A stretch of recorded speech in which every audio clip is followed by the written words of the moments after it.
रौतहटबाट अमित शाहजीको प्रश्न छ।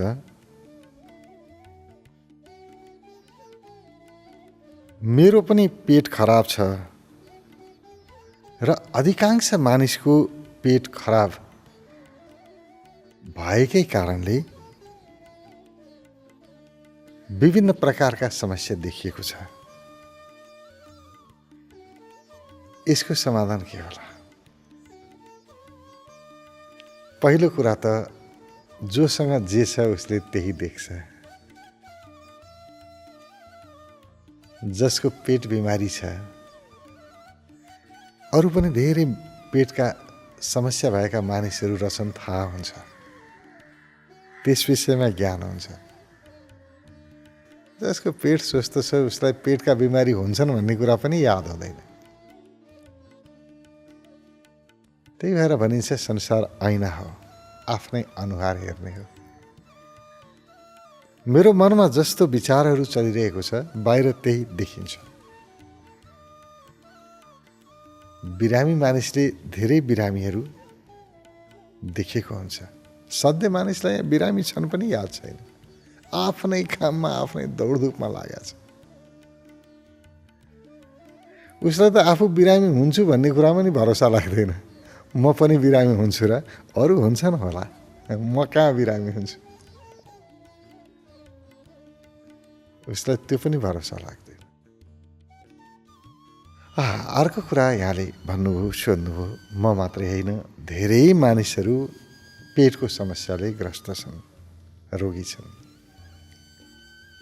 भनिन्छ पेटकै कारणले 80% रोगहरू जन्मिन्छन् रे। रोगको आमा नै हो पेट। त्यसकारण पेटलाई ठिक राख्नुपर्छ। हाम्रो ठुलो आन्द्रा सफा हुनुपर्छ। हामीले जस्तो खाना खान्छौँ, जे खाए पनि त्यहाँबाट जे तत्त्व चाहिन्छ र जहाँ जहाँ चाहिन्छ त्यही अङ्गमा पठाइदिन्छ। आँखालाई चाहिने पोषण के हो, मस्तिष्कलाई चाहिने के हो, मुटुलाई चाहिने पोषण के हो, छालालाई चाहिने पोषण के हो, हड्डीलाई चाहिने पोषण के हो, हरेक अङ्गलाई चाहिने पोषण छुट्याउने र त्यही अङ्गमा पठाउने काम हाम्रो आन्द्राले गर्छ, हाम्रो पेटले गर्छ। त्यसकारण भनिन्छ पेट दोस्रो मस्तिष्क हो। दुईटा मस्तिष्क छन् हामीसँग, एउटा माथि अर्को तल। पेट पनि मस्तिष्क हो। पेटलाई धेरै कुरा थाहा छ। कुन अङ्गमा समस्या हुँदाखेरि के त्यहाँ पुर्याउनु पर्छ उसलाई ज्ञान छ। हामी त जे पनि खान्छौँ उही पेटमा जाने नै हो, तर पेटबाट त्यो त्यसभित्रको तत्त्व कुन कुन अङ्गमा पठाउने र कुन कुन अङ्गलाई स्वस्थ बनाउने, पोषण दिने पेटलाई थाहा छ। त्यसकारण पेट स्वस्थ रहनुपर्छ। पेट स्वस्थ रहेन भने जहाँ जहाँ पोषण पुग्नु पर्ने हो पुग्दैन। पेटको त्यो बुद्धिमत्ता कमजोर हुन्छ, उसको वितरण प्रणाली बिग्रिन्छ अनि खाना खाए पनि शरीरमा लाग्दैन। जति खाए पनि मान्छे उस्ताको उस्तै, त्यो पोषण अङ्गमा पुग्दैन। अब कसैको चाहिँ त्यो पोषण अङ्गमा पुग्नु पर्थ्यो, त्यो नपुगेर शरीरमै बसिरहन्छ बोसो भनेर। मोटाउँछ नि मान्छे। मोटो मानिस स्वस्थकर छ बुझिँदैन। मोटाउनु अस्वस्थता हुन सक्छ यदि अति मोटो भयो भने। किनभने त्यो पोषण जहाँ पुर्याउनु पर्ने हो पेटले त्यहाँ पुर्याउन सकेन, थुप्रियो बिचमै। त्यसैले मोटापालाई सन्तुलनमा राख्नको लागि पेट स्वस्थ हुनुपर्छ। मानिसहरू मोटाई कम गर्नको लागि या मोटाउनको लागि खानेकुरा के खाने त्यसमा ध्यान दिन्छन्, कति खाने ध्यान दिन्छन्। धेरै खाएर म मोटाएँ अब खाना घटाउनु पर्यो, होइन। धेरै खानुभयो कि थोरै खानुभयो महत्त्वपूर्ण होइन। तपाईँले खाएको खाना 100% पच्यो कि पचेन महत्त्वपूर्ण हो। पच्नु भनेको के हो भने त्यो पोषण जहाँ जहाँ पुग्नु पर्ने थियो त्यहाँ त्यहाँ पुग्नु। पेटको वितरण प्रणाली चुस्त दुरुस्त हुन, यसले चाहिँ पाचन प्रणाली ठिक छ भन्ने जनाउँछ। ठिक छैन, वितरण प्रणाली ठिक छैन भने, त्यो बिग्रिएको छ भने जेसुकै खानुहोस्, पोषक तत्त्व खाँदैमा त्यहाँ पोषण पुग्छ जरुरी छैन। सारा पोषक तत्त्वहरू पेटमा जम्मा भएर बस्छ, भुँडी लाग्न थाल्छ, उल्टो समस्या। अब त्यसो भए यो पेटलाई स्वस्थ कसरी राख्ने सबभन्दा महत्त्वपूर्ण। पेट खराब हुँदाखेरि धेरै कुरा बिग्रिँदो रहेछ, थाहा भयो। कन्स्टिपेसन छ, कब्जियत छ, अथवा पेट सन्चो हुँदैन, जहिले पनि डायरिया मात्रै चलिरहन्छ, खाएको खानेकुरा शरीरमा लाग्दैन, या जति खायो त्यति बोसो मात्रै थुप्रिएर बस्छ। यही त समस्या भए। तिनै समस्याको कारणले, त्यही अपचको कारणले, अपचको अर्थ पोषण छुट्याउन सकेन पेटले, र छुट्याएको पोषणलाई जहाँ पठाउनु पर्ने हो त्यहाँ पठाउन सकेन। यही अवस्थामा डायबिटिज हुन्छ, अथवा चिनी रोग, मधुमेह यहीँबाट सुरु हुने हो। प्रेसर, उच्च रक्तचाप यहीँबाट सुरु हुने हो। चाहे किडनीको कुरा गरौँ, लिभरको कुरा गरौँ, जेसुकै कुरा गरौँ, अङ्ग अङ्ग अस्वस्थ हुनुको मूल कारण नै पाचन प्रणाली बिग्रिनु हो। पाचन प्रणाली बिग्रियो, त्यो ठाउँमा पोषण पुगेन, अब अङ्ग कमजोर हुन सुरु गरे। कसैको आँखा कमजोर, कसैको कान कमजोर,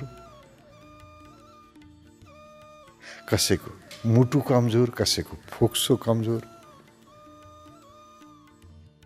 कसैको किडनी कमजोर, लिभर कमजोर, विभिन्न प्रकारका समस्याहरू सुरु भए। त्यसकारण स्वास्थ्य सम्बन्धी समस्याको मूल केन्द्र नै पेट हो। पेटलाई सुस्त राखौँ, सबै प्रकारका समस्याहरूको समाधान आफै हुन्छ, बिस्तार हुँदै जान्छ। अब यो स्वस्थ राख्न के गर्ने? पेटलाई 100% स्वस्थ राख्नको लागि अपान वायु स्वस्थ हुनुपर्छ। अपान वायु सन्तुलनमा हुनुपर्छ। स्वस्थताको अर्थ नै सन्तुलन हो। अपान वायु नभई हुँदैन। बढी भए पनि बिग्रिन्छ, कम भए पनि बिग्रिन्छ। ठिक्क चाहिन्छ सन्तुलित खाना पचाउने। भनौँ न, हामीले मुखबाट खाना निल्यौँ, निलिसकेपछि बाहिर निष्कासन भयो, त्यहाँसम्मको काम अपान वायुले गर्छ। अपान वायु भएन भने हाम्रो पेटमा हलचल नै हुँदैन, चल्दैन। सबै काम अपान वायुको हो। पञ्चवायुले हाम्रो शरीरमा काम गरेका छन्। रक्त सञ्चार प्रणालीको लागि अर्को वायु छ। हाम्रा 72 करोड नाडीको ऊर्जा सञ्चालनको लागि अर्को वायु छ। पेटको पाचन प्रणालीको लागि अर्को वायु छ। भिन्न भिन्न व्यवस्था छ। त्यही भएर पञ्चवायु, हामीले प्राणवायु लिन्छौँ, बाहिरबाट श्वास लिन्छौँ। लिइसकेपछि त्यो श्वास 5वटा आयाममा रूपान्तरित हुन्छ। यानि कि एउटा त प्राणवायु हो जे लियौँ, त्यो प्राण जसले हाम्रो जीवन बचाउँछ। बाँकी अरू 4वटा आयाममा रूपान्तरित हुन्छ। त्यसमध्येको एउटा अपान वायु। अपान वायु स्वस्थ नबनाइकन हाम्रो पेट स्वस्थ हुँदैन। औषधिले मात्रै पेटको बिमारी जाँदैन। औषधिले के काम गर्छ भने कुनै ठाउँमा कुनै रोग लागेको छ अथवा संक्रमण कहीँ छ, कुनै ठाउँमा इन्फेक्सन छ पेटभित्र, त्यस्तोमा एन्टिबायोटिकले काम गर्छ, औषधिले काम गर्छ। तर वायु बिग्रिएको छ, औषधिले काम गर्दैन। पेट सम्बन्धी यति धेरै केसहरू छन्, बिमारीहरू छन् जुन औषधिले ठिक गर्न सकेन। डाक्टरहरू पनि हार खाए पेटको मामिलामा। पेट स्वस्थ गराउन अत्यन्तै कठिन। धेरै केसहरू छन् डाक्टरहरू हारेको। यो औषधि दिए पनि हुँदैन, ऊ दिए पनि हुँदैन, पेटमा हेऱ्यो केही समस्या पनि देखिँदैन। अब के गर्ने? यो सब कुपित वायुको कारणले हुन्छ। त्यसैले आफ्नो वायुलाई ठिक बनाउने। यदि हाम्रो अपान वायु ठिक छ भने पेटमा कुनै प्रकारको संक्रमण हुन पाउँदैन। कुनै प्रकारको इन्फेक्सन हुनै पाउँदैन। घाउ हुनै पाउँदैन। हाम्रो अपान वायुले निरन्तर सफा गरिरहेको हुन्छ र त्यसको रिपेयर गरिरहेको हुन्छ। भित्र मर्मत सम्भार भइरहेको हुन्छ। अलिकति काहीँ बिग्रियो भने पनि बनाउने काम भित्र आफै हुन्छ। किनभने हाम्रो शरीर आफैमा औषधि हो। औषधि हाम्रो पेटभित्रै छ, शरीरभित्रै छ। शरीर नै औषधिको कारखाना हो। शरीरले आफै औषधि बनाउँछ। हरेक रोगसँग लड्ने प्रतिरोधी क्षमता शरीरले नै विकास गर्छ। मात्रै सन्तुलित हुनु पर्यो शरीर।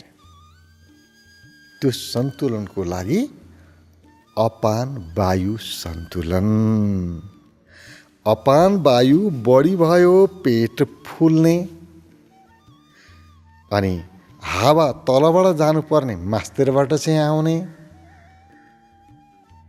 अलिकति खाना खायो पेट चाहिँ डम्म हुने, जे खाना खाए पनि अपच भइरहने। अलिकति खाना गडबडी भयो पातलो दिशा हुने, या अत्यन्तै साह्रो हुने, ढुङ्गा जस्तो निकाल्नै गाह्रो, गोटा पर्ने, भनेको बेलामा दिशा निष्कासन नहुने, विभिन्न प्रकारका समस्याहरू सुरु हुन्छन् अपान वायु ठिक नहुँदाखेरि। अब त्यसैले रोगहरू जन्माउँछ। त्यसले पाचन प्रणाली बिगार्यो। पेटको सारा ऊर्जा शक्ति त्यो निष्कासन नभएको जमेर बसेको फोहोर निष्कासन गर्नमा लाग्छ। जस्तो गोटा पर्यो, कन्स्टिपेसन भयो, कब्जियत, अब निष्कासन हुँदैन। पेटको सबै शक्ति त्यसलाई निष्कासनतिर लाग्छ अनि पोषण जहाँ जहाँ पुर्याउनु पर्थ्यो त्यतातिर शक्ति नै पुग्दैन। त्यसपछि अरू अङ्गहरू कमजोर हुन सुरु गरे। अब उसको ऊर्जा नै सबैतिर जान पाएन, सबै काम गर्नै पाएन। एउटै काम यति भारी भयो कि भयभरको शक्ति त्यसैमा लगाउनु पर्यो। त्यसकारण अपान वायु जसले सहज रूपमा खाना निलेपछि निष्कासनसम्मको काम त्यसैले गर्छ, त्यो अपान वायुलाई सन्तुलनमा राख्ने र त्यसलाई सन्तुलन, अपान वायु सन्तुलन राख्न के गर्ने? केही विशेष प्रकारका पेटको लागि योगहरू छन् जसले अपान वायु सन्तुलन राख्न मद्दत पुर्याउँछन्। भुजङ्गासन, मण्डुकासन, यस्ता केही योगका आसनहरू छन्। मर्कटासन, पवनमुक्तासन, यी आसनहरू गर्न सकिन्छ। यसबाट हाम्रो अपान वायु ठीक रहन्छ। पवन मुक्तासनले यही नै काम गर्छ। अपान वायु ठीक होस्, जमेर बस्यो, कहीँ निष्कासन हुन सकेन, त्यो निष्कासन होस्, नामै पवन मुक्तासन। त्यसै गरी मण्डुकासन, राम्रा आसनहरू, आसनमा छनौट गर्ने, धेरै गर्नु परेन। मर्कटासन, भुजङ्गासन, पवन मुक्तासन, मण्डुकासन, बस यति गरे पुग्छ आसनमा, जसले हाम्रो अपान वायुलाई सन्तुलित हुन मद्दत पुर्याउँछ। त्यसै गरी प्राणायाम, प्राणायामको त सर्वाधिक महत्त्वपूर्ण छ, किनभने वायु बन्छ नै प्राणवायुबाट, जुन हामीले श्वास ल्याउँ त्यही वायु नै अरू 5वटा आयामहरूमा एउटा थियो, एउटा नै 5 बन्ने हो, 5 आयाममा रूपान्तरित हुन्छ। प्राणायाम गऱ्यौँ भने 5वटा वायु स्वस्थ हुन्छ शरीरमा। त्यसकारण 5वटा वायुको असन्तुलनले हुने समस्याहरू समाधान हुन्छ। प्राणवायु, अपान वायु, व्यान वायु, समान वायु, उदान वायु, यी 5 प्रकारका वायु ठिक हुन्छन्। सबैको आफ्नो काम छ, आफ्ना क्षेत्रहरू छन्। सबै क्षेत्रमा हामी स्वस्थ हुन्छौँ, त्यसका लागि प्राणायाम। त्यही भएर ठिक ढङ्गले प्राणायाम गर्ने व्यक्तिहरूका पहिला लागिरहेका रोगहरू पनि सबै निको भए र पछि रोगै लागेन। जसले ठिक ढङ्गले प्राणायाम गर्छ उसलाई हतपत रोग लाग्दैन। धेरै बिमारीहरू बन्नुभन्दा पहिला नै समाप्त हुन्छन्, बिमारी बन्नै पाउँदैन। त्यसकारण प्राणायामलाई जीवनको अङ्ग बनाउने र विशेष गरेर अपान वायुलाई ठिक बनाउनको लागि अग्निसार प्राणायाम अत्यन्तै महत्त्वपूर्ण। अग्निसार प्राणायाम, बाह्य प्राणायाम, त्रिबन्ध प्राणायाम, यी सबै महत्त्वपूर्ण छन् अपान वायुको लागि। त्यसमा कपालभाती थपिदिने, कपालभाती, अग्निसार, बाह्य, त्रिबन्ध, यी प्राणायामहरू गर्न सकिन्छ। यी प्राणायामहरू जानेको छैन भने सिकौँ। योग प्रशिक्षकहरूकोमा